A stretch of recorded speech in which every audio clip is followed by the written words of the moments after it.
কক্সবাজারের চৌফুলদণ্ডী ইউনিয়নের রাখাইনপাড়া। এখানে বসবাসকারী রাখাইন সম্প্রদায়ের মানুষের জীবনে নিরাপদ পানি এবং স্যানিটেশন একসময় ছিল বড় চ্যালেঞ্জ।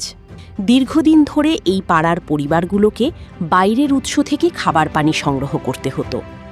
নিরাপদ পানির জন্য প্রতিদিন ব্যয় করতে হতো প্রায় ২০০ টাকা।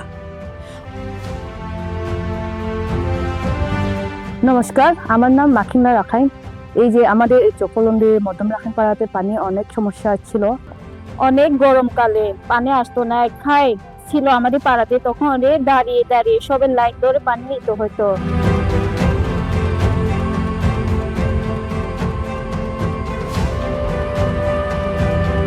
সম্প্রদায়ের এই বাস্তবতা বিবেচনায় নিয়ে হাইসাওয়া স্থানীয় মানুষের সঙ্গে আলোচনা করে এবং তাদের চাহিদার ভিত্তিতে ২টি সৌর বিদ্যুৎ চালিত পাইপ ওয়াটার সাপ্লাই সিস্টেম স্থাপন করে, যার সুফল পাচ্ছে ৭৯টি রাখাইন পরিবার।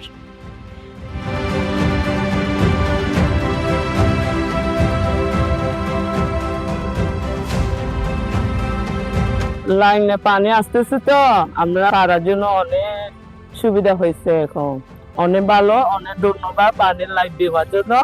আমরা অনেক খুশি হয়েছে।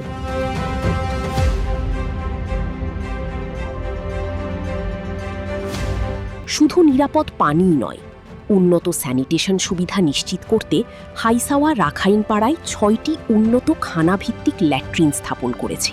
ফলে পরিবারগুলো এখন আরও স্বাস্থ্যসম্মত ও নিরাপদ পরিবেশে বসবাস করতে পারছে।